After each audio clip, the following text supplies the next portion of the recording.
essa é a nossa aula inaugural, então, do nosso projeto de ensino, pesquisa e extensão, que reúne as atividades do LAS e do GEAC, a Liga de Audiologia e do nosso grupo de estudos. Hoje, em especial, com a presença da doutora Roberta e da professora Valdete, nossa doutora Valdete, mais conhecida como Prof. VAR, carinhosamente chamada. Então, reúne né, as atividades do LOI, do Laboratório de Otoneurologia da nossa universidade. Eu vou, então, fazer a apresentação formal da doutora Roberta, para poder passar a palavra para ela, e a gente poder dar início às atividades, então. A doutora Roberta, ela é fisioterapeuta, especialista com residência em atenção ao paciente pelo Grupo Conceição, de Porto Alegre, mestre em Medicina Interna pela Universidade Federal do Paraná, doutor em Distúrbios da Comunicação Humana pelo nosso programa aqui da Universidade Federal de Santa Maria. Ela tem formação em fisioterapia vestibular, fotobiomodulação, DTM, disfunção temporomandibular, neuromodulação por frequências binaurais, estimulação transcraniana por corrente contínua, estimulação auricular do nervo vago e zumbido. Então, doutora Roberta, é com muita alegria e satisfação que a gente recebe você no nosso projeto e já agradecemos muito pela tua presença e por participar e partilhar o teu conhecimento e o teu tempo conosco. Muito obrigada. Joia, gente, obrigada. Primeiro eu quero agradecer, né, de entrar na casa de vocês nessa liga. E quem rapidamente pôde se atentar ao que a professora Michele falou, a minha formação veio de dentro da UTI, tá? Eu sou uma egressa da terapia intensiva e agora só trabalho realmente com pacientes com tontura e pacientes com zumbido. Cheguei ontem de um congresso de otoneurologia em Porto Alegre, com grandes novidades, assim, grandes melhorias no tratamento dos nossos pacientes. E é uma construção, né? A gente vem aqui conversar um pouquinho, a gente não vem dar aula, a gente não vem falar o que vocês não sabem, a gente vem, quem sabe, trocar grandes experiências, né? A gente com a físio, a gente com a fono. Os pacientes com tontura e pacientes com zumbido a gente não trata sozinho e jamais vamos tratar, né? É uma equipe grande, é uma equipe sempre trabalhando junto para a gente tratar esse paciente muito complexo. Até hoje à tarde, Michele, eu estava com um paciente aqui, o Edson, que estava falando em você. O Edson Elias, que foi tratado aí com vocês, né? Isso aí. Então, sim, ele participou do projeto. Isso aí. Então, a gente compartilha bastante pacientes, né?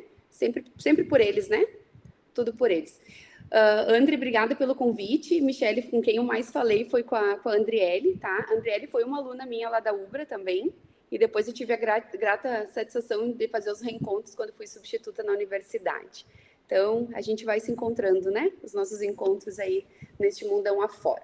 Então, vou começar a compartilhar. Quando me convidaram para falar sobre tontura e zumbido em meia hora, eu fiquei um pouco preocupada, tá? Juro por Deus. O que eu vou falar em meia hora que seja realmente importante e necessário, né? Tudo muito longo, né?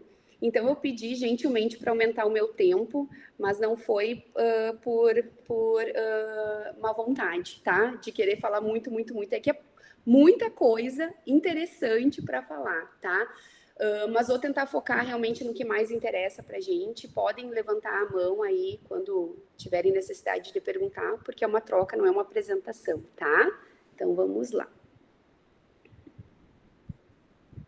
E, Roberta, obrigada, viu? Porque eu sei que é muita informação, eu sei que é um desafio falar em pouco tempo. Isso. Mas quando a gente programação do projeto, com os membros do projeto, a gente fez uma enquete, assim, dos temas que eles gostariam de ouvir. Tá. E como a gente se encontra uma vez por mês, a gente fez agrupamentos de temas e, consequentemente, de profissionais. Claro. E daí a gente ficou com vontade de abarcar um pouquinho de tudo.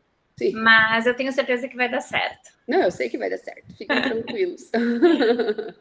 Gente, como é que tá essa apresentação? Dá para ver? Tá, dá para ver sim, tudo certo. Dá para ver. Tá, então tá. Eu tentei cronometrar, tá? Com bastante cuidado e responsabilidade, 30 minutos para eu falar de tontura e 30 minutos para falar de zumbido, tá? Um pouquinho mais, um pouquinho menos para cada um, mas para a gente finalizar em 1 hora, tá? Qualquer coisa me acionem, eu não consigo mais ver ninguém, né? Como todo mundo sabe. Então, de alguma forma, eu também estou com o meu celular, que podem me acionar, caso a conexão caia, caso a voz falhe, de qualquer maneira, me acione, tá? Tá ótimo, Roberta, pode Então, ficar tá. tranquila, qualquer coisa a gente te fala. Combinadíssimo. Então tá. Tontura e zumbido. Como a fisioterapia pode fazer a diferença? Então vamos lá. Então, falando um pouquinho de mim, que a Michelle já explanou, tá? Eu sou uma egressa de dentro da terapia intensiva, então eu amo muito estar na UTI, amo muito meus pacientes da UTI, né? Mas, enfim, com toda a minha formação, hoje eu sou uma pessoa que me dedico em tempo integral ao consultório, tá? E trabalho com os pacientes com tonturas periféricas, então tonturas labirínticas e também zumbido.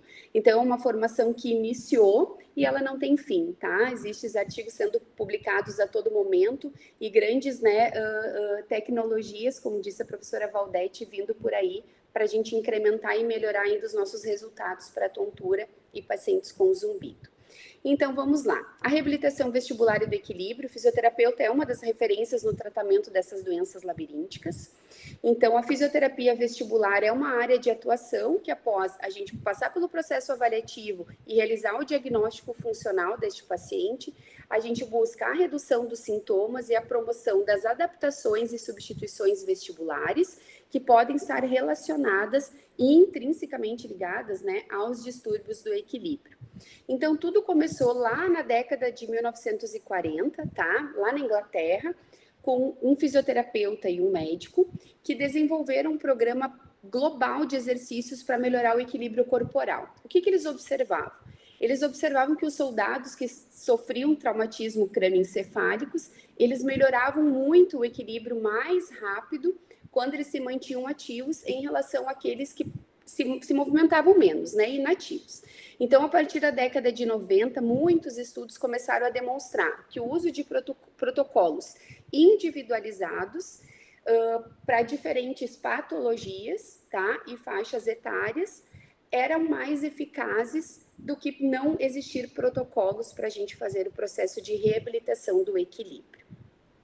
Então, nós, na fisioterapia, nós somos muito recentes conhecidos, né, pelo nosso Conselho Federal. Então, em 2012, o COFITO, através da Resolução 419, nos reconhece como profissionais reabilitadores vestibulares dentro da área de fisioterapia.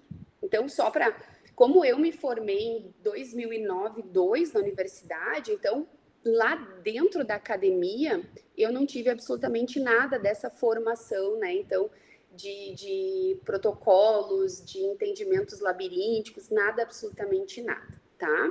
Então, o Conselho Federal de Fono, né, já ressaltou que a reabilitação vestibular não é uma área também não é uma área exclusiva da fono, não é uma área exclusiva da físio, e sim corroborou que diversos profissionais, dentre eles médicos, fisioterapeutas, terapeutas ocupacionais e fonoaudiólogos, estão intrinsecamente ligados no processo de reabilitação vestibular. Então, vamos começar a falar sobre tontura, tá? Então, a tontura, ela pode ser tanto de origem vestibular como extravestibular. O que o paciente chega no consultório nos falando? Que ele tem uma sensação de perturbação do equilíbrio, tonteira, zonzeira, atordoamento, ele fala sensação de mareio, sensação errônea do movimento, ele tem alucinação do movimento. Tudo isso é tontura. Dificilmente o paciente vai chegar: oi, Roberta, tudo bem? Estou com um desequilíbrio corporal. Não, ele veio com essa sintomatologia aí de sensação de perturbação, pressão na cabeça, mareio, parece sensação de embriaguez, tá? Então, o que é tontura rotatória? Então, a tontura que não gira, ela é chamada, ela é entendida por nós como uma instabilidade na postura. A tontura que roda, a gente chama de vertigem, tá? Então, o paciente tem aquele caráter giratório, a sensação que o mundo está girando ou que o corpo dele está girando e que se agrava muito com o fechamento dos olhos, tá? Então, a tontura comete cerca de 10% da população mundial, 35% das pessoas com mais de 40 anos vão apresentar algum tipo de vestibulopatia, e isso aumenta proporcionalmente com a idade, com a perda auditiva e com doenças metabólicas, por exemplo, a diabetes. 80% dos pacientes idosos relatam tontura. Então, a vertigem postural paroxística benigna, que é vulgo doença dos cristais, acomete cerca de 50% dos idosos. 17% da população com tontura apresenta uma recuperação espontânea, mas em contrapartida, 90% dos pacientes melhoram muito dos sintomas com um programa multidisciplinar de reabilitação vestibular. O que eu encontro aqui no consultório? Os pacientes que têm essa recuperação espontânea, eles têm mais recorrência do quadro de tontura comparado com os pacientes que fazem um programa de reabilitação individualizado, comparado, né? O que não faz nada e o que faz um programa individualizado não tem recorrência da sintomatologia de tontura, tá? Então, o nosso controle postural, ele não é implicado somente a uma disfunção labiríntica, tá? A disfunção labiríntica, a alteração do nosso labirinto, faz parte do nosso tripé de controle postural. Então, o nosso sistema visual controla a nosso equilíbrio, principalmente em baixas frequências de movimento de cabeça. Aí vem o nosso sistema vestibular e todo o nosso sistema proprioceptivo, tá? Que são os nossos sensores musculares e articulares. Esses três sistemas se integram a nível de tronco encefálico e depois vão assumir zonas superiores cerebrais, tá? Então, qual é a função do nosso sistema vestibular? Ele não só nos equilibra, tá? Ele também faz a sensação e percepção da nossa posição do movimento, orienta a nossa cabeça e o corpo em relação à nossa verticalidade, faz o controle da posição do nosso centro de massa e também estabiliza a cabeça nos nossos ajustes posturais. Então, rapidamente falando um pouco da anatomia da nossa orelha, tá? A nossa orelha, agora ela é chamada de orelha, a gente não chama mais de ouvido, tá? Então, a gente tem a nossa orelha externa, a nossa orelha média, a nossa orelha interna. O nosso sistema vestibular, então, ele tá lá na nossa orelha interna, na parte petrosa do nosso osso temporal. E como ele é dividido? Ele é dividido em labirinto ósseo, labirinto membranoso, as nossas células ciliadas e o nosso nervo vestibular. Vamos um a um para a gente entender depois como a gente trata tudo isso. Então, o nosso labirinto ósseo, ele fica lá na parte petrosa do nosso osso temporal. Ele é formado por 3 canais semicirculares. Ele é formado por uma perilinfa, então é um líquido rico em sódio e pobre em potássio, formado também pelo nosso vestíbulo e a parte coclear. Então, um labirinto totalmente ósseo. Agora a gente tem o labirinto membranoso, que fica dentro do nosso labirinto ósseo. Então, é formado pelos dutos semicirculares, pelo nosso trículo, pelo nosso sáculo e também por uma endolinfa. Ao contrário da perilinfa, a endolinfa é rica em potássio e pobre em sódio. Então, só para fazer então a amostragem anatômica, por fora labirinto ósseo, por dentro então o nosso labirinto membranoso.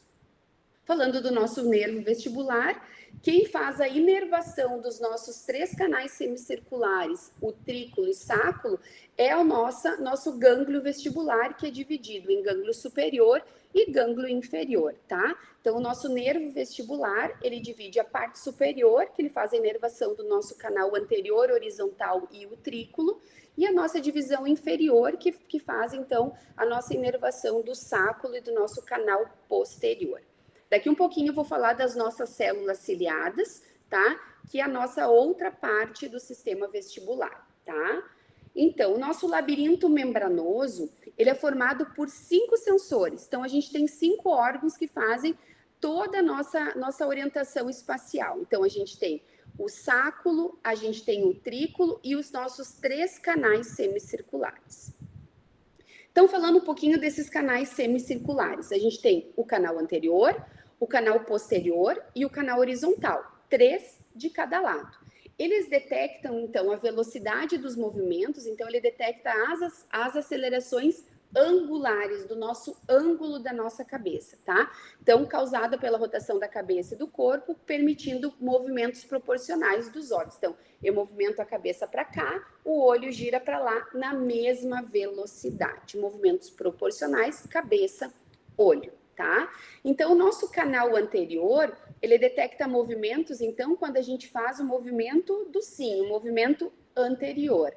O canal posterior faz a detectação dos nossos movimentos, acelerações, quando a gente faz, então, inclinação da cabeça. canal lateral, canal horizontal. Então, quando a gente faz os movimentos rotacionais, a gente aciona, então, canais horizontais. Agora eu vou falar das nossas células ciliadas. Em cada início do nosso canal, a gente tem essa dilatação, tá? Essa dilatação que estou mostrando aqui se chama ampola. Dentro dessa ampola, dessa dilatação dos canais semicirculares, a gente tem uma crista ampular. O que é a crista? A crista é envolvida, então, por esse epitélio sensorial, essas células aqui, ela é envolvida, então, por uma cúpula gelatinosa, essa parte branquinha, que fica, então, flutuando na nossa endolinfa, lembra a endolinfa que fica dentro do labirinto membranoso, conforme a gente vai fazendo os movimentos da nossa cabeça. Esses movimentos geram as nossas correntes endolinfáticas, que são excitatórias ou inibitórias, depois eu mostro para vocês. É isso que faz a gente inibir um labirinto ou excitar outro labirinto, tá? Então, só mostrando uma figura, a cada dilatação do nosso canal, a gente tem essa ampola, que dentro da ampola a gente tem uma crista com células ciliadas. Aqui estão as nossas células ciliadas, tá? A gente tem um sinocílio, que é uma célula maior, e os outros são os estereocílios, que são as nossas células menores, tá? Então, aqui uma imagem microscópica para a gente ver. Então, a gente tem cílios que detectam o tipo 1, né? Células tipo 1, que são os cílios que detectam velocidades de alta frequência da nossa cabeça, e células do tipo 2, que detectam, então, movimentos de baixa frequência da nossa cabeça. Então, o que acontece? A gente faz o movimento da nossa cabeça. Quando a gente movimenta a nossa cabeça, a gente faz o movimento dessa endolinfa, desse líquido lá dentro. Este líquido bate lá na cúpula gelatinosa, que os cílios estão dentro, faz o movimento dos cílios e excita ou inibe conforme o movimento dos nossos sinocílios e dos nossos estereocílios.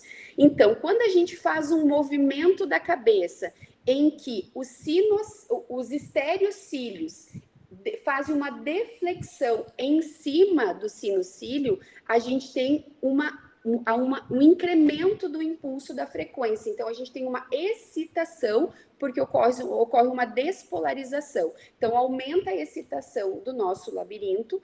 Em contrapartida, quando o sinocílio ele faz uma deflexão em cima dos estereocílios, a gente tem uma inibição labiríntica conforme as nossas correntes endolinfáticas, tá? Então, a gente tem 3 canais semicirculares, que são 3 sensores de movimentos angulares de cabeça, e a gente tem mais 2 órgãos sensoriais, que são o nosso utrículo, que fica aqui em cima, e o sáculo, que fica aqui embaixo. Então, o nosso utrículo, ele detecta acelerações no plano horizontal. Então, pensando quando a gente está decalque, a gente anda para frente e anda para trás. Já o sáculo, olha como é que é disposto aqui dentro na mácula utricular, tá? Então, para frente e para trás. Da mesma forma, o sáculo, ele detecta as acelerações no plano vertical. Então, pensando como se a gente estivesse num elevador, quando a gente vai para cima e para baixo. Então, são 2 órgãos sensoriais, tá? Que detectam movimentos lineares, para frente e para trás, para cima e para baixo. Em contrapartida, os nossos canais detectam velocidades e acelerações em movimentos angulares da cabeça e do corpo, tá? Então, pensando aqui lá dentro do nosso utrículo, tá? Lá dentro do nosso órgão sensorial utrículo, a gente tem uma mácula utricular, tá? Então, o que é uma mácula utricular? É uma estrutura que está dentro do nosso utrículo e do nosso sáculo, tá? Ele é composto por várias células epiteliais, tá? E sobre elas tem uma membrana gelatinosa, que a gente chama de uma membrana otolítica, e em cima dessa membrana otolítica a gente tem cristais de carbonato de cálcio, que daqui para frente eu vou chamar de otólitos ou de otocônias, para a gente já se familiarizar com os termos técnicos, tá? Então, tá aqui para mostrar para vocês. Então, aqui a gente tem a mácula, tá? Com as nossas células. Em cima das nossas células, nas nossas células ciliadas, a gente tem uma membrana gelatinosa. e em cima a gente tem as nossas otocônias. Conforme a gente inclina a nossa cabeça, esses cristais, essas otocônias em cima da membrana gelatinosa fazem um movimento junto com as nossas células ciliadas, tá? Então, aqui são microscopia eletrônica dos nossos cristais de carbonato de cálcio, tá? Lá na mácula do trículo, lá dentro do nosso trículo, e aqui as nossas células ciliadas. Então, rapidamente, falando das correntes endolinfáticas, que é uma aula imensa, vou só falar rapidinho para vocês. Conforme a gente movimenta a nossa cabeça, a nossa endolinfa se movimenta e faz o movimento dos nossos cílios lá dentro. Então, nos canais horizontais, quando gera uma corrente ampolípeta, a gente faz uma excitação do nosso canal horizontal e correntes ampulífugas a gente inibe. Em contrapartida, os nossos canais verticais anterior e posterior é o contrário. As correntes ampulífugas são excitatórias e ampulípetas são inibitórias, tá? Quando a gente fala em inibição e excitação, sempre pensando nas deflexões do sinocílio em cima dos estereocílios, tá bom? Então, falando um pouco da irrigação vestibular. Quem faz a irrigação do nosso sistema vestibular é a artéria auditiva interna, também chamada de artéria labiríntica, tá? Ela é um ramo da artéria cerebelar inferior ou menos frequente da artéria basilar. E ela se divide na artéria vestibular anterior, na vestibular posterior e na coclear, irrigando então todo o nosso labirinto e também a cóclea, tá?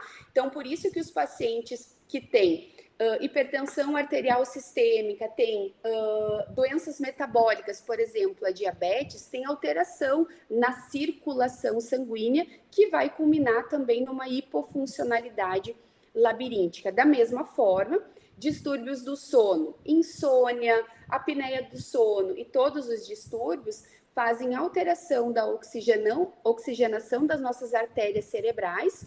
E então, a nossa artéria auditiva interna é um ramo de uma artéria cerebral. Então, se caso as nossas artérias cerebrais não forem bem oxigenadas e a circulação sanguínea cerebral não está eficiente, consequentemente, a irrigação do nosso labirinto também não vai se dar de forma eficiente, favorecendo, então, as labirintopatias, hipofuncionalidades e saídas dos cristais do labirinto, tá?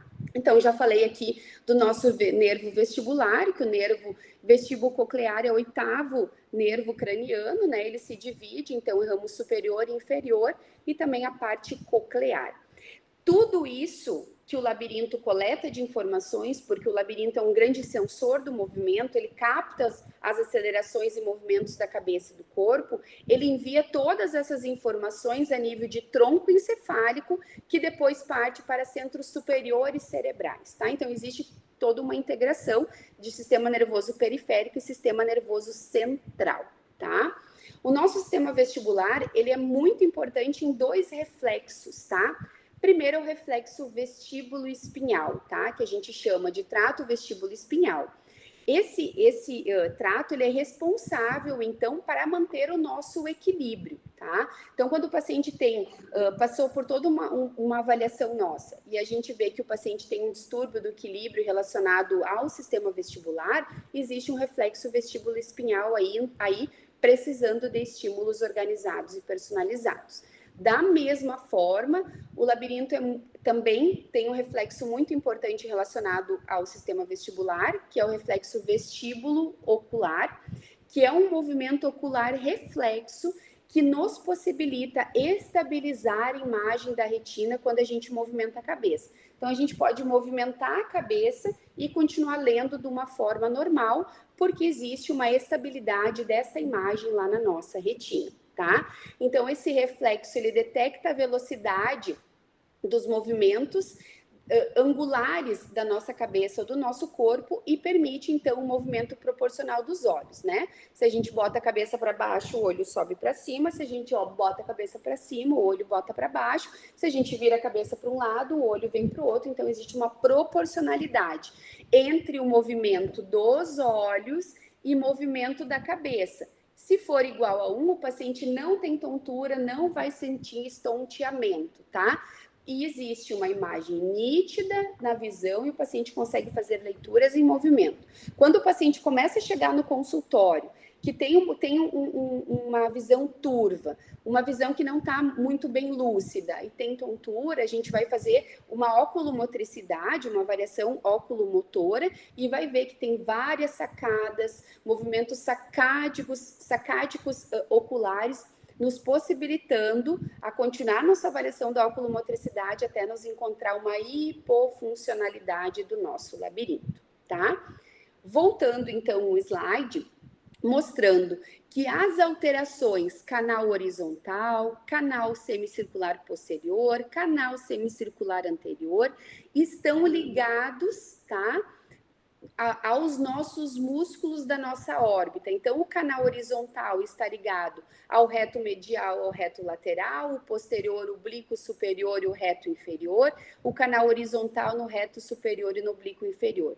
Então, toda vez que eu tenho uma alteração num canal desses, eu vou ter um movimento ocular me dizendo isso, tá? Por isso que a gente fala que os olhos é a grande porta do nosso labirinto, porta, janela, o que for. Porque é através do movimento dos olhos que a gente consegue ver como está o funcionamento dos nossos sensores labirínticos, tá? Isso é muito importante para os casos de VPPB, de saída dos cristais. Como é que a gente avalia, então, o reflexo vestibulo-ocular? A gente vai ficar na frente do paciente, vai pedir para ele ficar olhando, então, sempre a ponta do meu nariz, e a gente vai fazer viradas da cabeça do paciente, e ele não vai tirar, então, o olho do nosso nariz. Quando a gente vira a cabeça, o olho vai e depois volta para a ponta do nosso nariz, isso já nos começa a pensar que o paciente tem uma hipofuncionalidade, já tem um movimento sacádico, tem um movimento atrasado, para a gente continuar, então, nossos outros testes e exames para nos trazer, então, um diagnóstico de hipofuncionalidade labiríntica, né? Lembrando que a fisioterapia faz diagnósticos funcionais, tá? Rapidinho falando o que é um nistagmo, né? A gente sempre avalia movimentos dos olhos para ver como é que está o funcionamento do labirinto, então várias vezes a gente vai ter um nistagmo espontâneo, a gente vai ter um nistagmo semi-espontâneo, a gente vai ter um nistagmo posicional, conforme a gente movimenta a cabeça e posiciona a cabeça, vai ter um nistagmo. O que é um nistagmo? São oscilações rítmicas, repetidas e involuntárias, tá? Então, de um ou dos dois olhos, pode ser somente um, pode ser dos dois juntos, elas podem se movimentar no sentido horizontal, de um lado para o outro, no sentido vertical, de cima para baixo, ou movimentos circulares, que são movimentos rotatórios. Sempre lembrando, para ser um nistagmo, tem que ter uma fase lenta do movimento do olho. Se são duas fases lentas, é nistagmo. Se são duas fases rápidas, não é um nistagmo. Necessariamente precisa ter uma fase lenta. Então, mostrando para vocês um nistagmo, fez a posição de Dix-Hallpike, tá? Esquerdo, começou um movimento vertical para cima e rotacional do olho esquerdo somente, tá? Isso aí. Rapidamente falando também de algumas patologias, a neurite vestibular, ela é muito conhecida pelas pessoas como labirintite, tá? Falando rapidamente da labirintite. Labirintite é muito falado essa palavra, tá?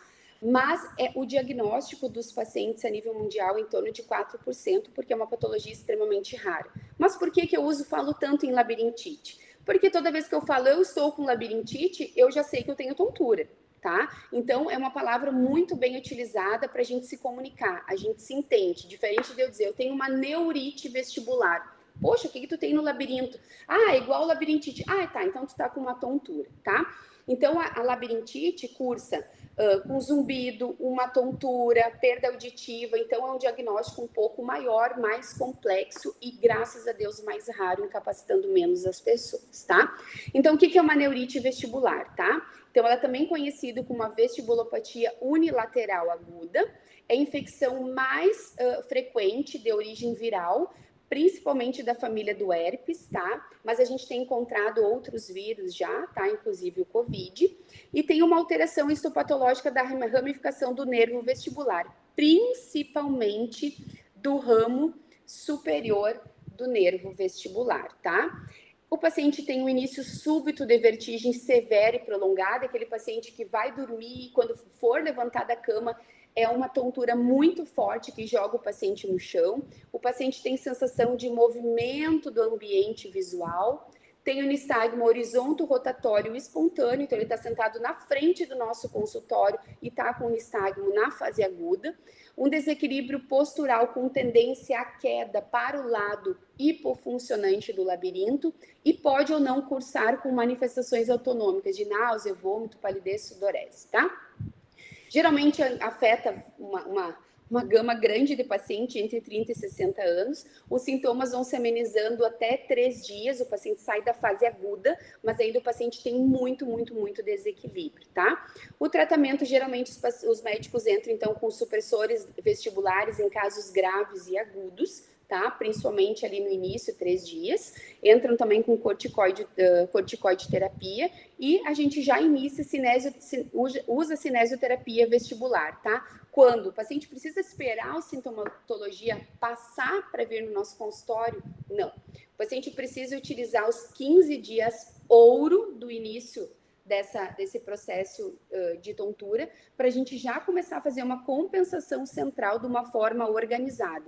Se o paciente esperar muito tempo para chegar no nosso consultório, o paciente já vai chegar com uma certa compensação, com uma tontura bem menor, a nível cerebral já houve toda uma reorganização e o paciente tem uma tendência a ter uma tontura crônica, tá?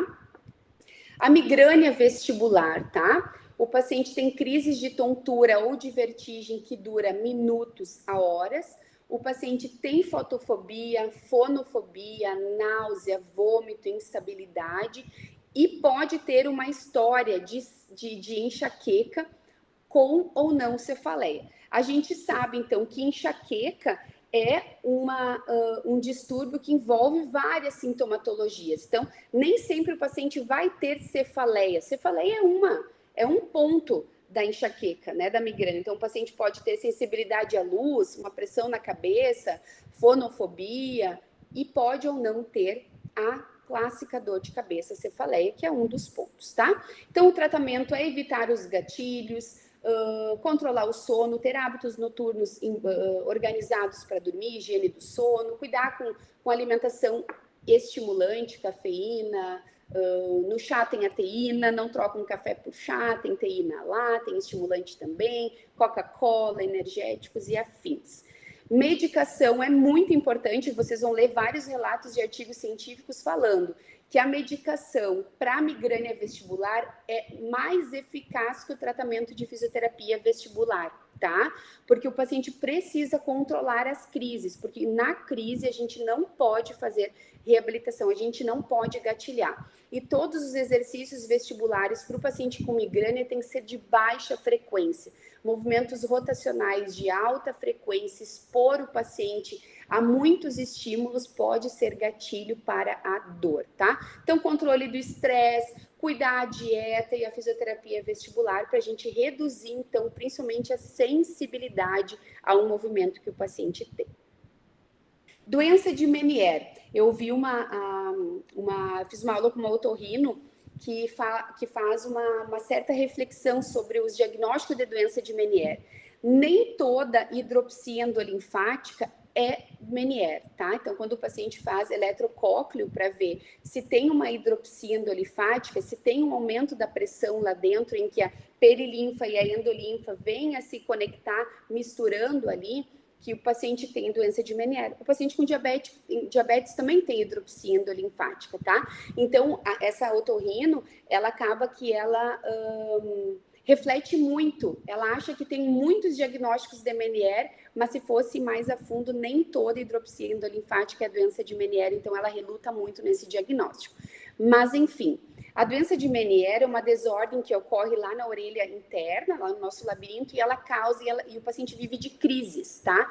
Tem o período de crise, tem o período o período entre as crises, que é ali que a gente entra para trabalhar.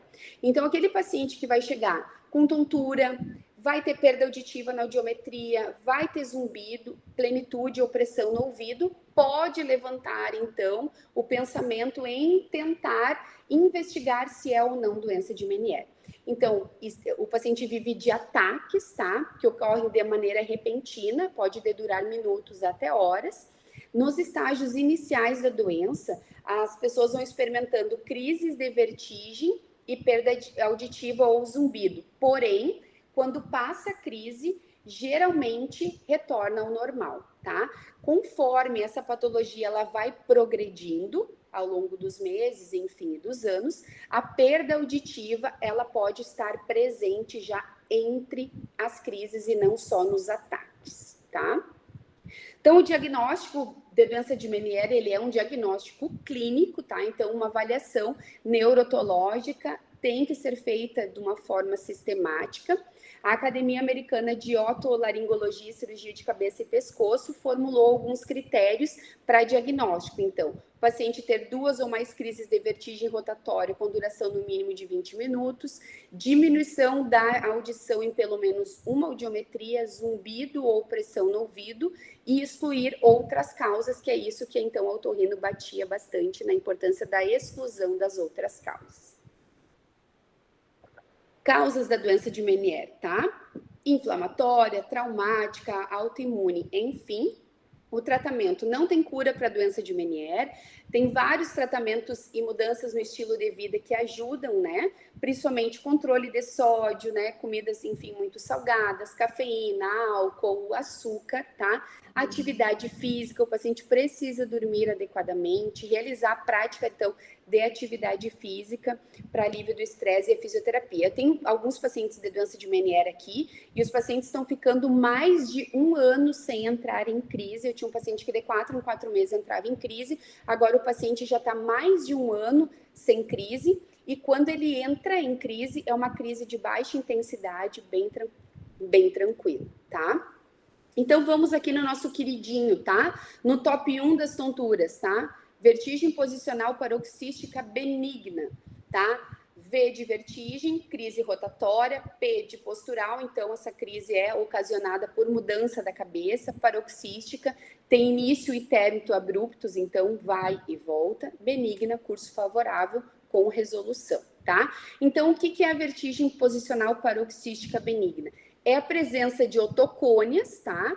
Com uma massa, uma quantidade de otocônias suficiente, soltos ou no braço longo do canal, que se chama canalilitíase, ou aderido aqui à cúpula dentro da ampola, que a gente chama de cúpulo-litíase, tá? Então, a VPPB é o top 1, tá? É o tipo mais comum de tonturas no consultório, que é ocasionado por otocônias que saem do nosso utrículo. O paciente tem episódios breves de vertigem, tá? Devido ao posicionamento da cabeça. Posições específicas são identificadas, daí o paciente já não faz, então aquele paciente que chega duro no consultório, porque ele sabe que ele não pode mexer a cabeça. A vertigem dura de 30 segundos a 2 minutos. Perda auditiva, zumbido, sensação de entupimento, que é a plenitude, não tem. Então, se o paciente diz que tem com zumbido, que tá com perda, que tem perda auditiva, não, a gente não observa nele, tá? No paciente com VPPB. Na fase aguda, o paciente tem bastante sintomatologia autonômica, tá? Sua bastante, tem bastante náusea, vomita bastante no consultório também, tá? Então, pode afetar paciente de qualquer faixa etária, por mais que seja comum, de 70 a 80 anos, eu tenho pacientes aqui super jovenzinhos com VPPB, tá? As mulheres são mais afetadas, numa relação de 2 mulheres para 1 homem, pode ter remissão espontânea, tá? 17% dos casos, mas a recorrência é mais comum, e isso eu encontro muito no consultório. Aquele paciente diz, há 15 anos atrás eu tive uma tontura forte que girou, me mediquei, só que dali para lá o paciente tem uma recorrência grande da mesma sintomatologia, tá? Então, a gente realiza os testes, tá? Para a gente detectar os movimentos dos nossos olhos, os nossos nistagmos, para ver qual canal que foi, então, acometido, tá? Se eu tenho meu labirinto grandão aqui. Se caiu cristais no nosso canal posterior, o que acontece? O nistagmo vai ser rotatório e vai ser um nistagmo vertical para cima, rotatório, tá? Se é no canal horizontal, eu vou ter um nistagmo que bate lado a lado. Se é no canal anterior, eu vou ter para cima. O canal anterior é raríssimo e muitos pesquisadores ainda refletem muito nos casos que são relatados de anterior, porque eles acham que não existe VPPB de canal anterior, e sim somente de canal posterior e de canal horizontal, tá? Então, lembra aqui na foto que eu coloquei, só vou voltar, porque agora ela está fazendo mais sentido. Quando eu tenho, então, um canal horizontal que está acometido, eu vou ter um movimento horizontal dos meus olhos, tá? Por quê? Porque vai ter o reto medial e o reto lateral que vão ser induzidos a se movimentar, porque tem uma ligação direta com o canal horizontal. Da mesma forma, canal posterior vai ter um batendo para cima e torsional. Se é direito ou se esquerdo, vai ser rotatório no sentido horário e no sentido anti-horário, tá? Da mesma forma, canal anterior, reto superior, oblíquo inferior, canal anterior também faz nistagmo vertical para baixo e torsional, que é o nosso rotatório, tá? Então, voltamos aqui. Então, a manobra que a gente faz no consultório para a gente detectar, e também vocês fonos também fazem, né, a vídeo para ver. Eu no consultório não tenho a vídeo, então eu uso o óculos agora até esqueci o nome do óculos, aqui. Tá, já veio na cabeça, usei a tarde inteira o óculos, tá? A gente coloca um óculos para tirar a fixação, tá? Da fixação dos olhos, e a gente consegue fazer, então, a manobra de Dix-Hallpike, que é uma manobra que a gente detecta se tem canais, se tem otólitos soltos no canal semicircular anterior ou posterior. A incidência na literatura é de ter mais cristais, então, otocônias soltas no canal semicircular posterior, com um predomínio do lado direito, que epidemiologicamente as pessoas dormem mais. Eu não, tudo para esquerdo. Então tá, essa é a manobra de Dix-Hallpike, tá? O paciente vai virar a cabeça 45 graus em relação ao examinador, vai deitar, vai fazer uma hiperextensão da cervical a nível de 20 e 30 graus, e a gente vai fazer a observação do movimento dos olhos para ver se tem canal anterior ou canal posterior do lado direito e do lado esquerdo acometido. Aqui está o óculos, então, que a gente usa. O paciente não enxerga nada, são 20 lentes acopladas e a gente consegue fazer óculos de Frenzel, tá? Eu faço com este óculos, mas o pessoal que faz os exames, né? O pessoal da áudio faz os exames já gravando, olhando, né? Eletronicamente, vídeo e tudo mais. Então, a manobra de Semon é outra manobra, tá? Que pode ser tanto diagnóstico como tratamento. Fale. Desculpa te interromper. Não. Só porque você falou do horário, né? Do tempo. Agora já são 7:50 tá. E a gente ainda tá no equilíbrio. Só para eu poder te posicionar nesse sentido. Ah, tá. Vou ter que... Nem sei, então, o que a gente pode fazer. Eu tô quase no fim, tá? Mas quem sabe a gente fecha às 8 e eu posso dar outra aula de zumbido bem tranquilo para vocês. Ah, então tá bom, tá ótimo. Fica ótimo assim, perfeito. Para mim pode ser, não tem problema nenhum. Combinadíssimo, perfeito. Tá. Porque daí também, senão eu não faço muita correria, acho que de zumbido é bem interessante a gente conversar, até para trocar várias ideias com vocês. O que tu acha? Acho ótimo, tranquilo. Tá. Só estava pensativa com o horário por conta das colegas e também para não te atropelar. Não, e para todo mundo, para ficar tudo bem tranquilo. Combinado. Exato, daí tá riquíssimo te ouvir, mas só porque como já são 7:50. Combinado, perfeito. É isso tá aí. Ótimo. Obrigada por me avisar. Então, eu que te agradeço. Obrigada. Então tá. A gente está aqui na nossa manobra de Semon, tá? É uma manobra que pode ser tanto diagnóstica quanto para tratamento, tá? Então, a gente vai deixar o paciente sentado, com as pernas fora da maca, e a gente vai deitar para um lado, depois rapidamente deitar para o outro lado. Geralmente, a gente faz diagnóstico de cúpulo-litíase, tá? Quando os cristais estão aderidos lá dentro da cúpula, lá dentro da massa gelatinosa, tá? A gente tem que cuidar muito com a crise otolítica de Tumarcã, tá? Quando os cristais voltam para o lugar de novo, lá na massa gelatinosa, A hipótese das teorias que tem, por que acontece essa crise otolítica, é quando os cristais voltam para o lugar, depende se é uma massa de cristais muito grande, bate ali na gelatina e faz uma pulsão do paciente. Então, o paciente se joga para trás e pode, inclusive, cair da maca. Então, depois, sempre das manobras, a gente coloca a mão no paciente, tá? Então, vamos lá. Para canal horizontal, a gente faz o teste de rolar, então, para ver se tem nistagmo horizontal. Então, a gente testa o primeiro lado que não tem queixa. Se é assintomático, a gente avalia o outro. Se tem nistagmo, a gente já faz as manobras. E se mesmo assim a gente acha que é uma VPPB, mas não teve positivo para o DIX e para o teste de rolar, a gente faz o DIX modificado, que é o CEMON. Tá? Então, aqui que eu falei para vocês que o diagnóstico se baseia, então, nos nistagmos, tá? Nos nistagmos para cima, para a direita, enfim, conforme o canal que está sendo afetado. Então, aqui também canal horizontal, se é uma canalilitíase ou uma cupulolitíase, tá? Então, vou entrar em mais sobre isso, que é um monte de coisa que dá para falar. Então, manobras de reposicionamentos tem várias, tá? Tem manobra de Zuma, de Acovino, de Gufone, de Eple, conforme o canal que esse otólito está. Já existe a manobra universal, que foi publicada no passado pelo Barreto, tá? Um grupo de profissionais, aí, inclusive alguns fisioterapeutas, tá? Falando que existe uma manobra universal para tratar os cristais soltos, é só a gente saber se é o lado direito ou o lado esquerdo, tá? E os nossos exercícios? Então, aí é um processo de reabilitação que a gente fez até agora. Cristais soltos é tratamento, é manobra, é reposicionar uma tontura mecânica, tá? A gente tem alguns exercício de Brandaroff, tá? Que foi desenvolvido para utilizar em domicílio diariamente como uma complementação das nossas manobras, tá? Eu ofereço esses exercícios para os pacientes quando os pacientes têm tontura residual, tá? Quando o paciente faz a manobra e ainda fica depois alguns dias mareado, tonto, estonteado, tá?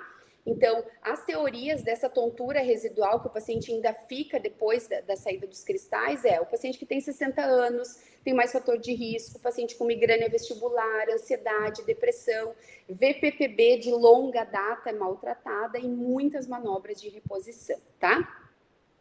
Depois que a gente fez a VPPB, depois que a gente fez a manobra de reposicionamento, a gente pede para o paciente aguardar, em torno de 20 minutos a gente retesta. Se precisar, a gente passa os exercícios de Brandaroff, a gente precisa que o paciente durma para o lado não afetado, tá? Evite movimentos bruscos por pelo menos 3 dias, tá? Se o paciente evoluir com sintomas leves de tontura que não passam com exercícios de Brandaroff, a gente começa a pensar em hipofuncionalidade, começa a fazer toda a nossa avaliação para hipofuncionalidade, tá? Então, como é que a gente faz a avaliação do sistema vestibular? Uma anamnese completa, a gente precisa saber tudo o que aconteceu desde a primeira crise, como é que é a alimentação, se faz esporte, todos os gatilhos. Então, enfim, doenças pregressas, o que usa de medicação, história funcional, objetivos do paciente, tudo. Então, que hipóteses que a gente levanta? Se o paciente tem uma vertigem episódicas por dia, tá? Provavelmente é uma neurite, tá? Isso se está implicado a uma infecção viral também junta. Se é uma vertigem que dura segundos, pode ser uma VPPB, nos leva a pensar. Se dura horas, a gente já pede doença de Meniere, vê se tem toda a sintomatologia, pede para ele procurar o médico para tentar fechar um diagnóstico, tá? E pode ser enxaqueca ou AVC, que é um início súbito com duração de minutos, tá? Primeira coisa que a gente faz, exame oculomotor para ver como está a motricidade ocular, tá? Nistagmo, ADM ocular, convergência, skill desviation, movimentos combinados, óptos cinéticos. Parte 2, a gente faz testes posicionais para avaliação VPPB. Mas se o paciente chegou no consultório já com diagnóstico de VPPB, partimos já para testes e manobras, tá? Parte 3, a gente testa a hipofuncionalidade, tá? Reflexo vestíbulo ocular, HIIT, impulse teste, shaking teste, acuidade, pressão no trago e avaliação cervical, tá? Avaliação do reflexo vestíbulo ocular com todos os testes de equilíbrio, Romberg sensibilizado, Fukuda, alcance, unipodal, tandem, enfim. Tem alguns testes complementares que dá para fazer, coordenação motora, Marshall, Tug, Baggett, né, e assim por diante, tá? Se o paciente não tem VPPB, se não é os cristais que estão soltos, o paciente pode evoluir para uma hipofuncionalidade, tá? Então, o paciente pode ter uma função diminuída num vestíbulo, no outro, nos dois juntos, ou uma hiperfuncionalidade, tá? Então, os exercícios foram desenvolvidos lá pelo Caltrone e pelo Cuxey, desculpa, são dois homens, tá? E eles é um grupo de exercícios para reabilitação vestibular, tá? Padronizados. Eu uso padronizado conforme a minha avaliação, tá? Cada paciente tem os seus exercícios padronizados. Mas aqui está a nossa base de todos os exercícios, tá? Dos movimentos de olhos, de cabeça, sentado, em pé, deitado, todos os exercícios que podem ser feitos e a gente pode fazer as nossas adaptações. O que acontece quando a gente trabalha reabilitação vestibular no paciente que tem hipofunção? A gente trabalha adaptação vestibular, tá? Pensando na nossa neuroplasticidade e a habituação vestibular, que a gente expõe o paciente a repetir o movimento que gera, então, a tontura, tá? Então, a gente tem vários exercícios, tá? Os mais conhecidos, paradigma X1 e X2, que o paciente está sentado na frente de um alvo, tá? E ele, primeiro, a cabeça movimenta e o alvo fica parado, depois o alvo fica móvel e a cabeça fica parado, sempre alvo fixo, tá?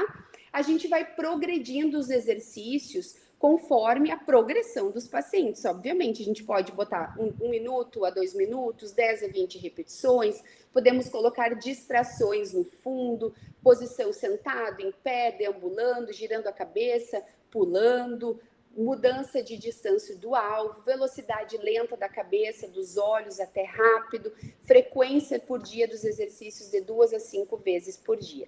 A gente precisa ter velocidade de movimento de olhos e de cabeça e repetição o suficiente para produzir sintomatologia. O paciente precisa ter um conflito sensorial para causar esse processo adaptativo, tá? Mas, obviamente, a gente tem que respeitar o limiar de tolerância do nosso paciente, tá? Saiu aqui, então, um guideline de reabilitação vestibular para hipofuncionalidade em 2016, que fala exatamente o que eu já falei, que é preciso uma reabilitação supervisionada, com exercícios no consultório, no ambulatório, enfim, mais exercícios domiciliares. A gente precisa fazer prescrição de exercícios que façam interação vísio-vestibular, pelo menos 3 vezes por dia, de 12 a 20 minutos cada repetição, em torno de 2 a 38 semanas, com uma média de 10 semanas, já para começar a compensação cerebral.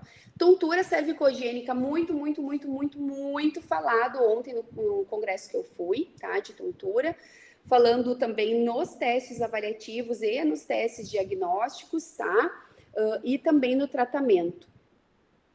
Deixa eu só conectar aqui, senão vai desligar, que já pitou. Então, falando da tontura cervicogênica, que ela é indispensável a avaliar em todas as nossas sessões, não só quando o paciente tem uma queixa.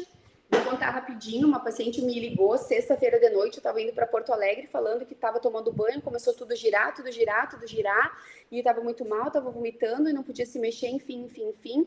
Só que no outro dia ela acordou super bem, tá? Então, dificilmente tenha sido cristais soltos, mesmo se tenha saído cristais no canal horizontal, tá? O canal horizontal, claro que aqui é um modelo, mas ele é tipo uma gangorra. Ele sai e às vezes ele volta, tá? Sozinho. Mas não com tanta rapidez, assim, de um dia para o outro. Só que depois eu fui conversando mais com ela, ela fez uma mobilização cervical, tá? Então, ela teve uma tontura cervicogênica. Então, nem toda tontura que gira, nem toda vertigem é cristais soltos. Pode ser uma crise de tontura cervicogênica, tá?